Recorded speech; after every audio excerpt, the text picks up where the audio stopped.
Nigeria positioning to be a major gas supplier to Europe, says Minister of State for Petroleum. Nigerian tech startups win prize money to develop their products. And oil rises after Russia's Putin threatens to hold supply. This is Business Express on the network service of the Nigerian Television Authority, the NTA, and we're reaching you from Abuja, the nation's capital. I am Leah Katung Babatunde, your guide.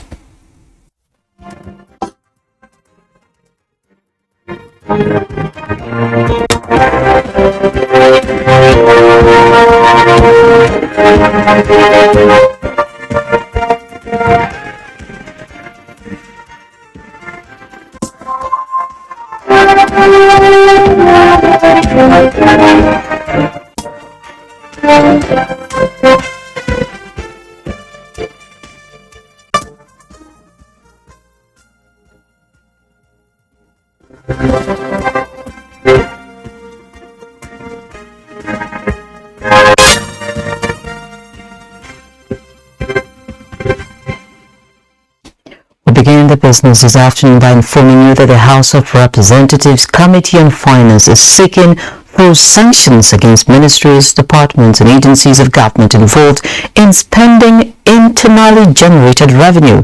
It was when management of the Federal Competition and Consumer Protection Commission disclosed that it had expended part of its IGR running into billions of naira on overheads, Lami Ali reports. The Finance Committee has in the past couple of days been engaging revenue-generating agencies of government on the medium-term expenditure framework and fiscal strategy paper. At this sitting with officials of the Federal Competition and Consumer Protection Commission, the lawmakers expressed dismay that the Commission remitted only 2.6 billion naira into the Consolidated Revenue Fund from the 7.6 billion naira revenue the Commission generated from January 2021 to July 2022. The committee stressed that spending money that has not been appropriated is contrary to provisions of the Constitution. Remitted 1 billion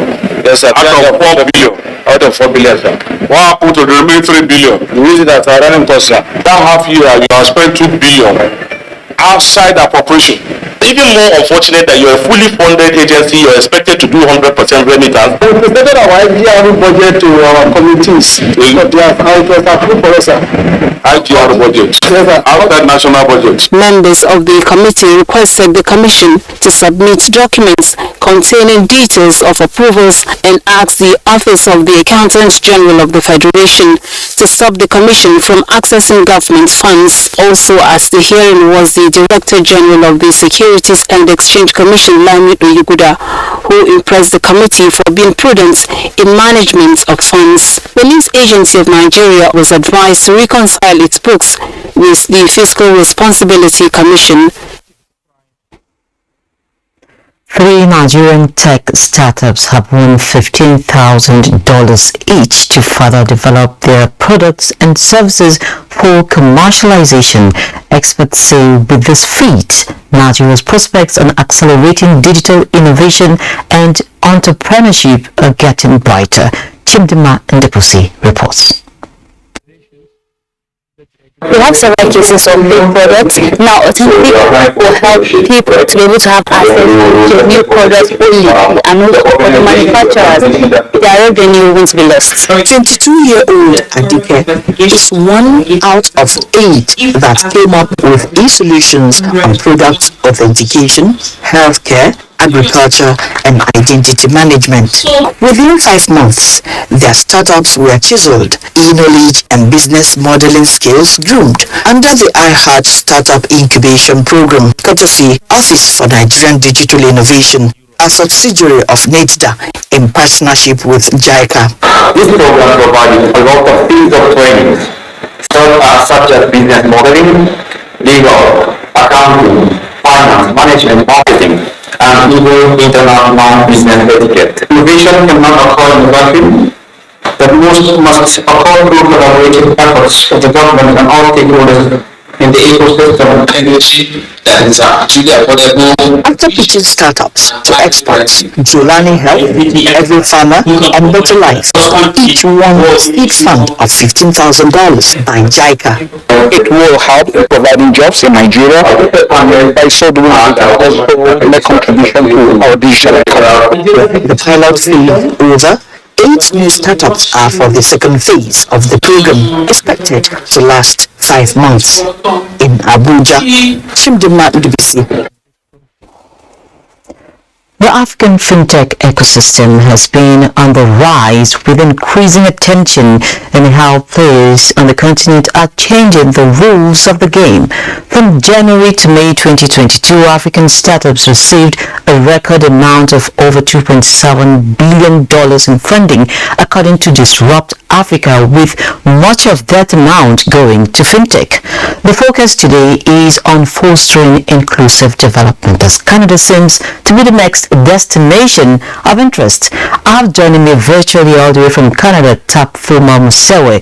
He is a trade and investment executive with expertise in connecting African markets and other regions of the world. He's also the founder of AfriFusa, an initiative that seeks to shift the narrative around Africa in the diaspora. Hi, you're welcome to Business Express.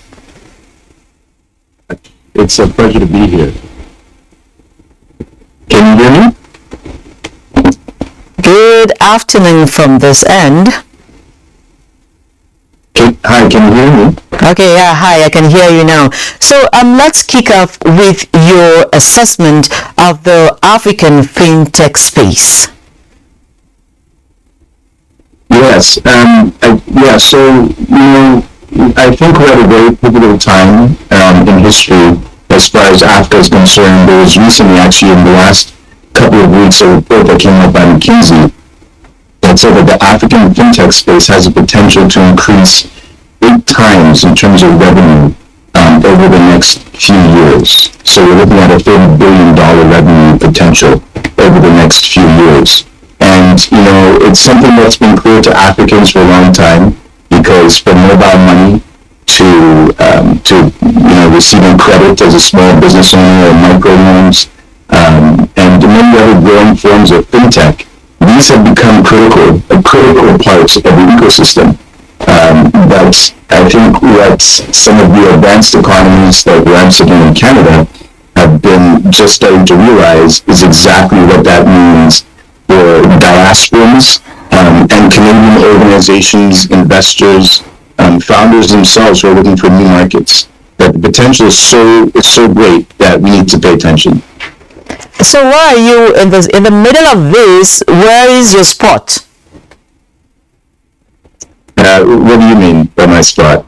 Yes, when we talk of all the potentials, and you are also a driver of these, can we just have a glimpse of where you stand in the middle of all these in Africa? Sure. Well, a couple of things. So, having lived on the continent for over a decade myself, and my parents coming from the continent, I have a strong affinity for the continent and of Africa. And I am now based in Toronto, Canada. So my role here, through an organization I founded about a couple of years ago called AfriFusa, is to highlight opportunities for equitable exchange with Africa, because I've seen the potential on the ground. I worked in market research and advisory, advising multinational clients who wanted to break into African markets. And I know that the Canadian market is missing out on huge potential. So my role is to shine a light on those opportunities to help facilitate those. And I also sit as an investor at a private equity firm called Reagan Mills, and we invest in both companies across Africa. So I'm shining the lights so that others can participate in this, so we can build a strong ecosystem between Canada and African markets. But I'm also actively engaged in the market myself. Why Canada? A lot of people will be asking those questions, and I guess a good number will have reasons why Canada. And can you let us in exactly what is the AfriFuso FinTech Summit all about? That's a great question. The thing is, we're typically dwarfed by our older brother, which is the United States. But the thing about Canada is that, number one, we're very open. We're a very diverse country, and we tend to celebrate diversity. We tend to have what we call the mosaic, which allows different cultures and backgrounds to thrive, as opposed to everyone conforming to one way of doing things and one way of life. So I think that's one thing. But the other thing that a lot of people don't know is that Canada has the second largest tech ecosystem in North America, second only to Silicon Valley, and that's in the Waterloo-Kitchener corridor, not too far from Toronto. And we also have the fastest growing tech hub, which is again that same tech hub. So we are really a country which offers the skill sets and all the resources that are required for founders to really build whatever it is that they're building within the fintech space. And we also act as a launch pad into other markets, specifically the American market. 70% of our trade in Canada is with America, with the US. So we act as a great launch pad to come and get established and enter these markets. But the other thing is that Canada is full of diasporans who understand the potential in Africa and are directing resources back to the continent, whether it's the skills that they picked up in some of the training, whether it's resources like money, whether it's networks. And so, we are sitting here with a great pool of resource that needs to be directed towards the continent as well. So the AfriFuso FinTech Summit provides a very unique opportunity to bring these ecosystems together, Canadian fintech ecosystem and all the stakeholders around it, and various African stakeholders and fintech ecosystems. There's no other platform like it. And when you come, you will have the opportunity to hear from thought leaders like Professor Babatunde, who is widely hailed as the architect of Silicon Valley, Babatunde. We also have Sharon Karyunji, who's the head of EMEA at World Remit. So she's one of the top 10 women in fintech and in finance in Africa, and she's one of our keynote speakers. So you'll meet people from across the African ecosystem as well as in Canada. We've got FinTech Cadence, which is our industry partner and is Canada's fintech hub. And they resource fintechs who are starting and who are already further down the road. So it's just a very unique and great opportunity. Okay, great. And talking about these opportunities, I'm particularly interested in knowing, how do you get to hire talent across borders? Africa is talking AFCFTA. Africa is also looking into trading with other partners. We've seen a lot of people just return from Barbados, which is a good one as well. And we have this summit also coming in. I mean, how do you move across borders and get the necessary, how do you capture it now, the necessary benefits that come with it? Yeah. Excuse me. That's a great question. And that's one of the questions that came up last year at the first FinTech Summit, where we had over 400 attendees from 38 countries. So this year, one of the things we've done is we've created masterclasses. And the masterclasses are meant to address some of these things. So we have one masterclass on understanding the Canadian fintech landscape. So this will be important for fintechs who might be sitting in the continent who are considering Canada as a market that they want to grow into. This will give them the understanding of what that landscape looks like that's offered by FinTech Cadence. We also have one which is VC fund investing in African tech, which is offered by Hani Assad, who had 2 decades at the International Finance Corporation of the World Bank and oversaw their fund-of-fund strategies for Africa, and now managing director of Advanced Capital. So he will speak to the idea of finance moving from Canada into these African markets and vice versa, cross-border. So, these discussions are really important to have. There's the regulatory considerations and so on, and we know that Africans are moving towards regulatory harmonization, as you've mentioned, with the Continental Free Trade Area, the diaspora, that conference you mentioned in Barbados. The diaspora is really actively looking to engage. So there's all these wonderful channels that are being set up, and we'll have experts to be able to speak to the considerations to ensure you get those benefits from engaging in this cross-border trade and investment. Okay, so while we do this engagement, a lot of questions are still being asked, of course, around navigating policy differences and also how to attract foreign capital. Can you speak to that? Yes. Well, the interesting thing is that about 70% of the capital that's been invested in African fintech originates from outside of Africa. Most of it from North America, actually the US. So there is an understanding that African fintechs hold probably the greatest potential in the world to achieve scale and growth. Just because of the astronomical growth rates we're seeing in African fintech in terms of an opportunity to invest. So there's a growing understanding around that, and we're here to show the fundamentals that support that. So, for instance, the masterclass will speak more to that, and we'll have some investors as well. During the summit, we'll speak to investing in and building profitable fintechs. But there's a lot of considerations. A lot of people look at Africa, a lot of investors, and would tend to think that it's too risky just because of poor narratives that they're probably always having communicated to them through the media, through people they know. So that's why we create this platform, so people can touch, feel, engage directly with counterparts across the table. So if you're looking for investment as a fintech, we actually have a fintech showcase where you'll get to actually pitch in front of active investors. And, so we're going to have investors who are present, who are part of the platform, and at the same time, other founders as well. So are you enjoying support from African big institutions? We have seen them from the south to the west, the east, and of course the north. We're seeing institutions spring up and are strong, competing globally. Are you enjoying any form of support from them?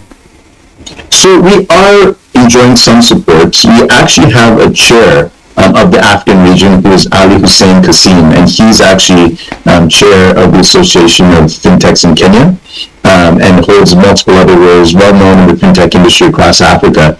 And he's been a critical support to the Fintech Summit. He acts as our key person on the continent. But I'd like to say at the same time that there's interest from large African institutions, but we're not seeing yet the level of support that we'd love to see, because we are in essence aligned with a lot of African institutions and saying, look, we want to shine a light on the African fintech opportunities here in Canada, so that Canadians understand and decide to engage themselves as well. So we'd love to see a lot more support. If there are any who are listening to this, please do get in contact. We have wonderful sponsors from Canada at the moment, including FinDev, which is our development finance institute, the DMZ, the number one university incubator in the world, in the city of Brampton as well, and a few others who are lined up. But we'd love to see more from Africa. Okay, I must sincerely thank you, Mr. Musiri, for spending some time with us, and wish you all the best. Thank you so much. Great. As Nigeria continues to strive towards achieving better accountability and transparency in government for the improved delivery of public funds for Nigerians, Auditors General for local governments are engaging in Abuja towards implementation of the Public Sector Accounting Standards (IPSAS).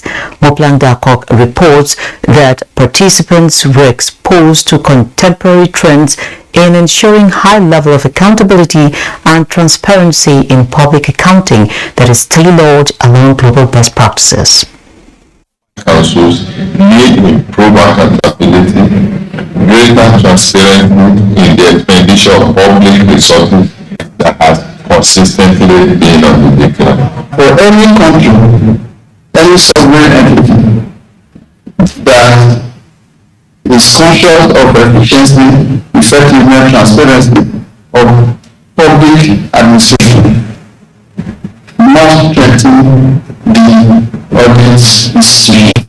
More than two-thirds of Nigerian population are domiciled at the top tier of government.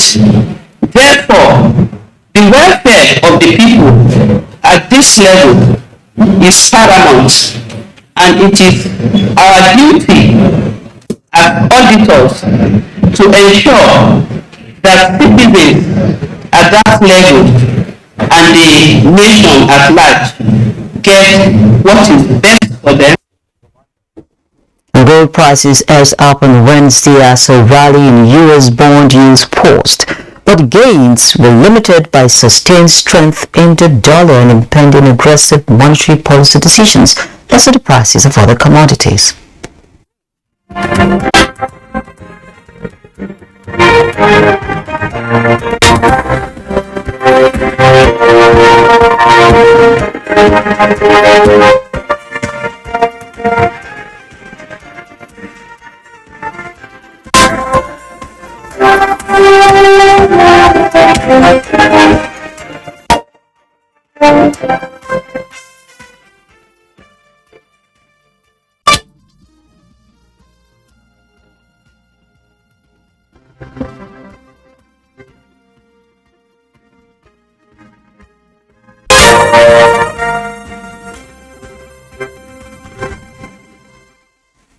Of course, it's been a slow week for investors in the Nigerian stock exchange as this midweek session notes a slight reduction in market value. The all-share index declined and closed the session at 49,599.73 points, while market capitalization settled at 26.7 trillion.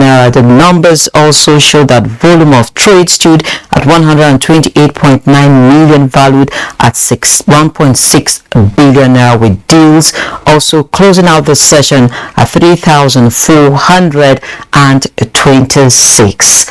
Let's now see global stock update.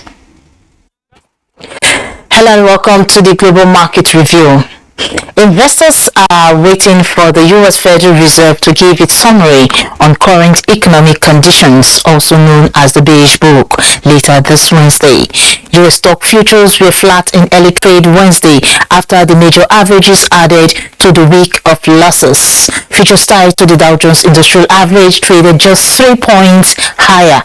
S&P 500 futures edged slightly higher by 0.10%, and the Nasdaq Composite also advanced 26%. However, investors are optimistic the positive trend will be sustained throughout the session.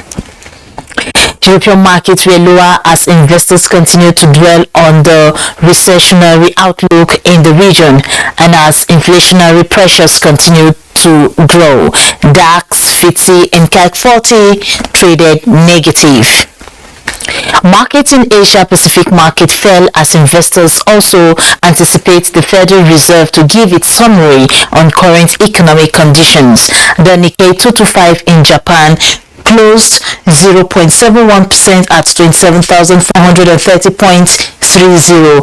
The Hang Seng Index also dipped 0.83% at 19,044.30, while the Shanghai Composite stopped 0.09% across 3,246.29. It was mixed trading session for African markets, with Nairobi's all-share and Tunisia's Tunidex posting gains. South Africa's JSE Africa Top 40 and Namibia's overall index were negative, while Ghana's GSE Composite remained unchanged. That's the Global Market Review. I am Boss Sede Abel. And of course, the markets have continued to just sway all over the place, but this is where we end this episode of the program. Don't forget, you can access all previous episodes on YouTube on the NTA's channel. You can also communicate with us via our social media handles. Join us again on Thursday at 9:30 a.m. for another episode. I'm Leah Katung, Babatunde saying have a wonderful day and God bless Nigeria.